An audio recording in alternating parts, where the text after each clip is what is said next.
So, we haven't talked about this yet, but coming up on October 15th, and you know what? I'm going to do it here because I didn't really do a good job of telling people. But, Sensei, if you could hit a drum roll for me, please. Ladies and gentlemen, I will be a commentator on Misfits in the Zone X Series number 2 this October 15th. I'm pretty sure I was supposed to announce that on a video a couple months back, but you know what? Why not do it on the podcast, the greatest podcast on YouTube? That's right. I will be there live in person. Thank you to all you guys. Appreciate that. But that's not why we're here today. We are here to talk about the card itself. Sensei, have you seen some of the fights on this card? Yes, but hold on. I just realized this is your first time commentating on, because we did the Creator Clash. But non-Creator Clash, this community, this is your first time commentating on one of these events, right? Exactly. So this is to my knowledge at this point. That could change because sometimes these things do happen, and maybe they say, yes. We don't know. But from what I understand, I should be commentating on this card as like on the desk. Here's what's happening. Let's go. You better, because if not, we're gonna get the breakdown. We're gonna get all at that 30 at the time of the fight. This better be a 30K sub community. And we are going to get all 30K to write very strongly worded letters. But, no, I love, Misfits in the Zone for having me. Thank you so much. But this card, let's talk about it, man, because it is a mix and match of influencers that we really may not have a ton of familiar with. Just everything, top to bottom, all over the place. But it's a fun card, man. I think it's going to be a good one. The main fights that stick out at you, obviously, is the main event. Talk about it first. Yep. Jay Swingler versus, do you know his opponent's name? No. All I know is that he called him a fire extinguisher. Very funny. I had a very funny chuckle at that. It's Churdleys. Churdleys. Interesting. I have no idea what the word means, but I did get to speak with Churdleys, a.k.a. Chad, and he is a funny dude. Okay. I get the impression he hasn't trained a ton. And by a ton, I mean not more than a couple months. Not good. Nope. He said his head coach is Jeff Wittick. I hope that's not the case. Shout out Jeff. Jeff is, he's done some boxing. I think as on the streets, on the mean streets of Los Angeles, the mean beaches, and probably some other places as well.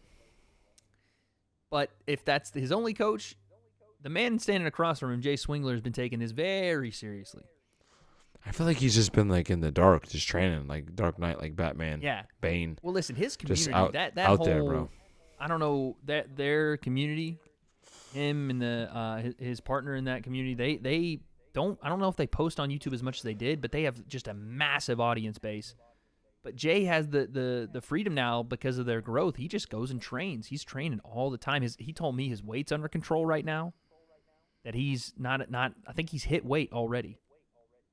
This guy, I've seen some of his stuff. I'm sure you have as well. Some of his new footage he's got out, and we do remember the Gibb fight. He's game. That's the thing. I think he's been quiet and he's been wanting to fight. It doesn't look like he's just like, oh, he just got an opportunity and I just want to take another fight. Like, he wants to get back in the game. I think part of it is that he fought Gibb. He probably thought he could have beat him. He got super gassed in that fight. He did fight very well. Wasn't ready for the duration of it. And I think he sees Gibb doing this. Yep. And he's already said. He sees Gibb. He's like freaking Connor. Yeah. Right now. Or no. He's talking about, my bad. I flipped it in my head. He's like Nate when he called out Connor. Oh, yeah, no. I was going to say that Gibb Jay is watching Gibb do his Connor run right now, Just. And he's like, bro, you're taking everything out. Literally, bro. Jay's open about that. He goes, bro, I want that rematch.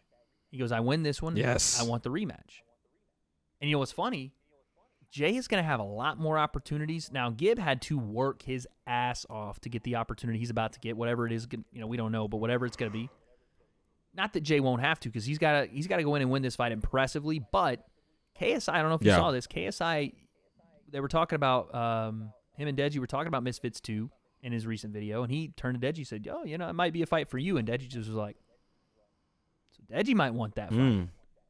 Yeah. And that one's a barn burner as well. But we can't look past this. Churdley's may have some things that we don't know, but I do see Jay going in and really trying to put on a show here. Yeah. And if he can do that, there's opportunities abound because his community is so big. And one win is going to put him right back. What's his weight? I think he told me he was at he did it in kg, so I don't remember. I want to say 169, 170. So he's right there with Gibb. And again, that's Murderer's Row. That weight class is stacked, bro. That's Murderer's Row in YouTube boxing, 170. Right there. Kenny, Poppy, Gibb, Slim, Temper, Jay, just stacked. Alex, like everyone. Ian, when he gets back, everyone's there. Jake says he wants to come to 175. I saw that. I was like, bro. Outside of that, we have, and this, what was interesting, Jay told me he thought this fight should have been the main event over him. This is what he said.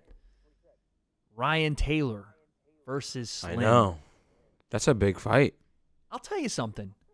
I know that Slim is probably the far more skilled guy here. But Ryan Taylor is, quite honestly, a madman. Mm-hmm. I've talked to Ryan off camera. He is a little bit of a sweetheart when you get to know him. But he's taken on a massive challenge here, and Slim they've got personal beef. They hate each other to the point where it was violence outside of the ring. We saw it. Yeah. So this one's got some real steam behind it. It's going to be a tough fight for Ryan. I think a lot of people understand that, but I don't know, did you go up and ever, were you close to Ryan? Did you see him up close? Yeah, I've been up to He's him a bit of times, a bigger built guy than I realized. Yes, no, for sure. He's not a smaller. I was like, oh, he's guy. BMX guy, whatever. I walked up on him, and I'm tall, but I'm skinny, and I went to shake his hand, and his hand was big, and it was like, I was like, okay, this guy's made of something. Yeah, he's a big dude. But it's true. He pulled out a draw with Anthony Taylor. Yeah. Now that fight was rough fight, but I mean you can still say, but still, you pull out a draw. And if Ryan's going to have success here, it's going to be him making a big, almost doing what Slim did to Temper a bit, like making, an uncomfortable fight for the more, I don't want to say that, Temper was more technical than Slim. I don't believe that. But in this case, it'll have to be that. It'll have to be making the more technical guy uncomfortable. I was going to say, I expect it to be quite, not a chess match. I think there'll be a lot of clinching. A lot of clinching. Yeah, a ton of clinching. Big chucks. Yeah. Oh, yeah. Especially early. But Slim thrives in that too, man. Thrives. Yeah. So Ryan's got a tough fight ahead of him. Swarms was supposed to be on the card, said he wasn't ready. What do you think about that? That's what I thought I heard. He said he wasn't ready. Now listen, I can't excuse him for it because you signed. Everybody's like, oh, it's great that he knows he should have not been ready for this. That's fine. That is some self-reflection that I'll agree with. Yeah, if you say, hey, you know what, I'm not ready for this, that's fair. But you shouldn't have signed and then said it. That's the hard part with me because I agree that guys need to take more time and learn this sport, but you can't sign because then you put the whole event at risk. Yeah, it's tough because I don't know. I know, you and I know because, we've trained before and we, know what to expect. Yeah. But with Swarms, the main thing for me is he the decision maker on his team and he doesn't have somebody saying, hey, you should sign, you shouldn't sign, you should do this, you shouldn't fight. And if he's like, nah, I got this, it's just purely on him. And we all know that that's typically the coach or the team is the one, right, pushing those things. And if no one on his team is really experienced and his boxing coach is just like, hey, what do you want to do? Mm-hmm. You just fought KSI, this should be easier. You know what I think? And this is off the high of it. And then he's like, maybe, My thought, and I don't know this, so this is full-on conspiracy, is that kind of what you said, Swarms just fought KSI. Once he gets the fight, and it was supposed to be Kristen Hamby, who lost not lost, but I guess I don't know if it was he won versus Vitaly or was DQ, I don't remember. But is that the big name that Swarms feels he deserves after a fight with KSI? That's more of what, And you could say, and fair, if it was just, hey, I'm not ready. But there's a part of me that says Swarms probably saw that Kristen Hamby wasn't doing great with this promotion as far as the people that were excited about it. And he was like, is this the guy? You know? Or he may have thought, losing to KSI is one thing. You could afford that. Exactly.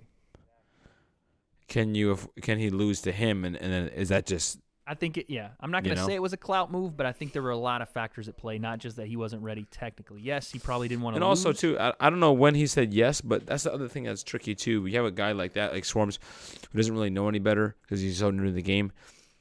Promoter hits him up and says, hey, listen, we got a fight for you. This would be a great one for you. And he just says yes. Yeah. Oh, yeah. And then all of a sudden, he's like, okay, now we're training. We're like, not ready. Got it. And all it takes, honestly, too, is one conversation with one person. All it takes is one conversation with one person that says, hey, sure? Did you think about this? Yeah. And you go, huh? What do you mean? And they get you thinking. Yeah. And to me, it's like, did he? I'm not sure I can blame him for not going through all those things before you sign. Yeah. No, that's fair. Because he's his own boss. Yeah. That's the tricky part, too. That's fair. That is your Misfits number 2 card. Comment section, let us know down below what you think. Oos. How will